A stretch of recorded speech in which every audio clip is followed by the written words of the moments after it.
Welcome to the first episode of the Stop Making a Bed podcast, the podcast where we question the functionality of our daily lives to uncover what works for us, starting with the most important element each and every day, not making your bed. Why on earth have we been taking the advice that we should be making our bed in the morning? Reconsidering your routine might be the key to safeguarding or improving your physical and mental health this year. Believe it or not, it could start with something as innocuous as not making your bed. Let's collectively dive under the covers and unpack why you should resist the urge to tuck, smooth, and fluff each morning. Time to ignore all those motivational TikToks that make you feel guilty about not performing this essential morning task. Think about your delicious bed for a moment and all its cozy glory. It feels like a haven, your tranquil space to rest, recuperate from the world. Seeing it as anything else is difficult. However, that haven of yours is nothing short of a veritable petri dish of microscopic life, full of dead skin cells, sweat, and bodily fluids. It's prime real estate for housing a magnitude of dust mites. As you innocently sleep under the covers, a microscopic shindig is in full swing beneath you. Welcome to the world of dust mites, tiny yet relentless gatecrashers who are partying it up in your sheets. These microscopic merrymakers love to feast on a rather gruesome buffet of human skin flakes. Now, I do apologise for the graphic description, but you gotta know what's going on. Disturbingly, these uninvited ravers aren't just a handful of critters, they throw some of the biggest raves in the microbe world. We're talking about numbers that would give Glastonbury a run for its money. Research indicates that a typical mattress can host a staggering 100,000 to 10 million of these mini monsters. While they might be having a whale of a time, their after-party debris, aka their droppings, is far from harmless. They can set off a veritable firework display of allergic reactions and asthma flare-ups. Not exactly the kind of pyrotechnics one wants amidst the already challenging choreography of modern life. Your mattress is a euphoric rave venue for dust mites, and they want to stay permanently under the covers, having the time of their lives. Suddenly, the prospect of leaving a bed unmade and upsetting the ecosystem doesn't seem so quite rebellious. Instead, it looks like an incredibly sensible, health-conscious decision. You're welcome. Each morning, you devote your time and energy to creating the perfect bed because you've heard time and time again that it's absolutely essential to success. It's been written in books and spilled out across social media on every platform. It's a motivational speaker's dream to tell you that this one tip will have you becoming the best version of yourself. But they could not be more wrong. Pillows fluffed, duvet delicately spread, and not a single wrinkle in sight. Unbeknown to you, this daily act of domestic finesse is unwittingly setting the stage for a microscopic version of Love Island. When you meticulously make your bed, the lingering warmth and moisture from your body's nocturnal emissions becomes a cozy cocoon for dust mites.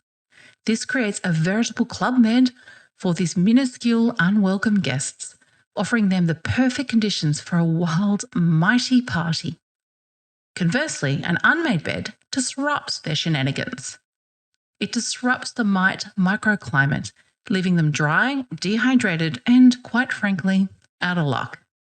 The more your bed resembles a Jackson Pollock painting, the less inviting it is for our skin flake-loving friends.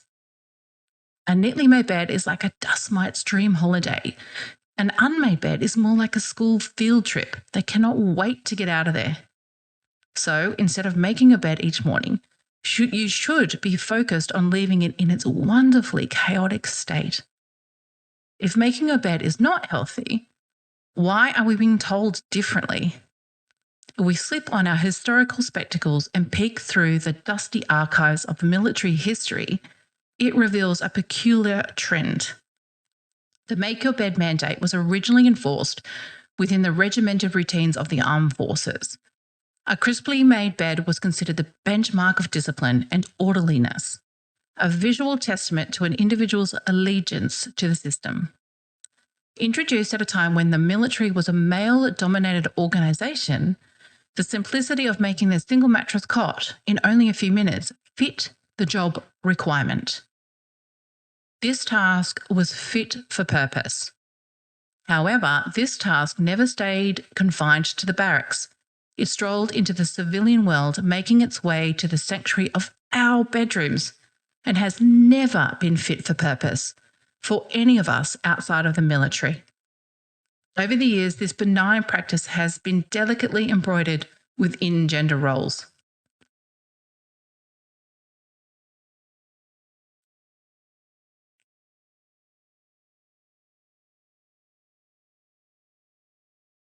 Over the years, this benign practice has been delicately embroidered within gender roles. The patriarchal narrative slyly slipped the responsibility of bedmaking onto the feminine plate, adding to the already towering heap of domestic labour women are burdened with. So, in essence, when you're painstakingly tucking those corners and fluffing those pillows each morning, you're not only setting the stage for a microscopic Woodstock, you're also participating in an age-old ritual deeply ingrained in patriarchal norms.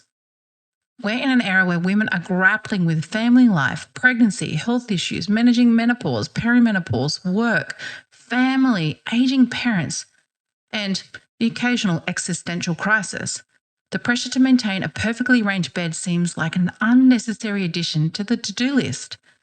It is officially time to ditch the unnecessary burden of bed making, shake off the dust of patriarchal hang-ups, and declare independence from this antiquated tradition. Let's, together, use that bed-making energy for something significantly more critical. After all, there's a world to conquer and revolutions to lead. No one ever wrote history from beneath a perfectly made duvet. Don't those sound like much better reasons to rise and shine each morning? The average person, and listen, when I say average person, we know statistically speaking, the majority are women, spend about 10 to 15 minutes of their day on this endeavour. That equates to a whopping 91 hours a year. That is enough time to watch the entire Friends series twice. Ever thought about what else you could accomplish in those liberated minutes? We're talking about those things that often find themselves tragically sidelined in our never-ending to-do lists.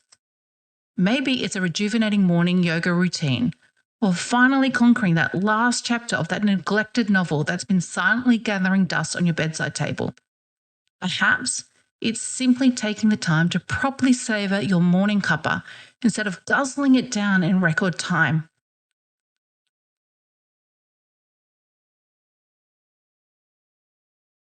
Or time spent on food prep, going for a walk, or going to the gym. Fuck, even just taking that time to do nothing. Let's cast aside the guilt-ridden echoes of, I should be productive for a moment.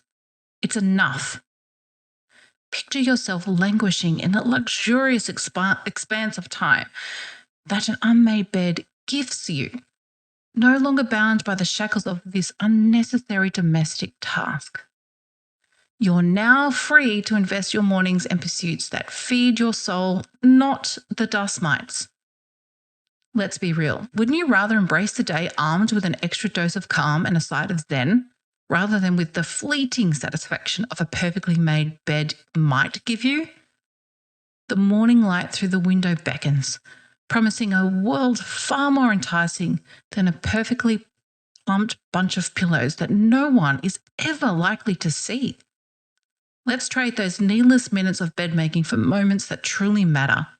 You have my permission to start each day with an act of rebellion. Leave that bed in its beautiful state of disarray and venture out into the world, or simply to the kitchen for another cup of tea. After all, conquering the day should take precedence over conquering a duvet cover that is only feeding the patriarchal narrative. With all of that said, I know the first few days will feel liberating, but what happens when the guilt kicks in? Consider this your emancipation from the futile daily chore of bed making.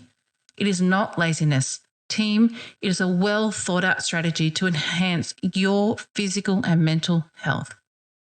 Making a bed each morning is not just a thankless task. It is stealing your precious minutes. It also carries the burden of being a psychological ball and chain.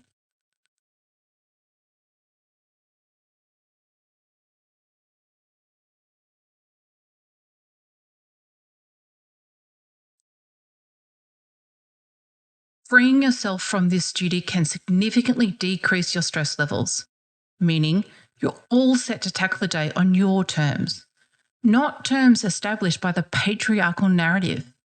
On the physical side of things, the decreased presence of those microscopic party animals, the mighty dust mite, is a win for your respiratory health. Just imagine each night as you lay your head to rest on a pillow that isn't the equivalent of a microscopic Studio 54. You'll be breathing easier, literally and metaphorically. Here's to embracing a bit of disorder, from shaking off chains of outdated traditions to shunning the stifling patriarchal norms. Here's to the revolution of unmade beds, to the liberation of unnecessary morning duties, and the delight of extra minutes savoured over a steaming, nice hot cup of tea. And most importantly, here's to a healthier, happier, and dust mite-free existence. Life, as I say, is too short. And who knows, this rebellious act might be the catalyst for the rip-roaring revolution we've all been waiting for. Here at the Stop Making a Bed podcast, this is the foundation of what we will be creating this year. This podcast is dedicated to finding out what works for you. Conversations where we question everything with the pursuit of getting back to who we are supposed to be and what works in your life.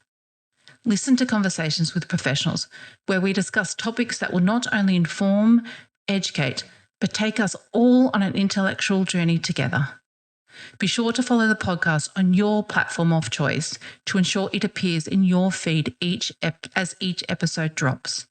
You can look forward to conversations with doctors, dietitians, authors, women like the incredible Carrie Leeson, the CEO of Lifeline Canberra, and much more.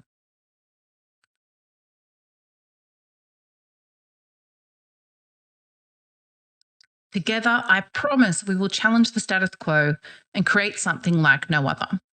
Join me in not making a bed with pride, casting aside all the nonsense, distracting us from living the life that works best for us. Be sure to join us next week when we kick off our first in-depth conversation with the incredible menopause dietitian. It's a conversation I know we will all get some foundational information from, either assisting you on your journey or someone you love. Let's start together where we openly question why we do things and collectively throw the sheets back and get on with our day without looking back. Take a pic of your unmade bed and share it with me. Send me a DM or better yet, share on social media and tag me. Together, we will start a revolution, and it starts with not making that bed. One last thing. If you enjoyed today's show or know someone that will find it helpful in their lives, please forward it to them. Sharing information with friends, family, work colleagues creates conversations and connections. We can all benefit from being a little more connected. And with that, it's time to wrap up the shindig. Keep being your awesome, quirky selves until we meet again. Farewell, you magnificent humans. Before we officially end the show, it's time for the legal information. Please be aware the information and advice provided on this podcast is for educational and entertainment purposes only. It is not intended to provide legal, professional, or medical advice, and you should not rely on it as such. Always consult with a qualified professional. We do not accept any responsibility or liability for any actions or decisions you may take based on the information provided on this podcast. Please seek professional advice appropriate to your situation. Thank you again for listening. See you soon.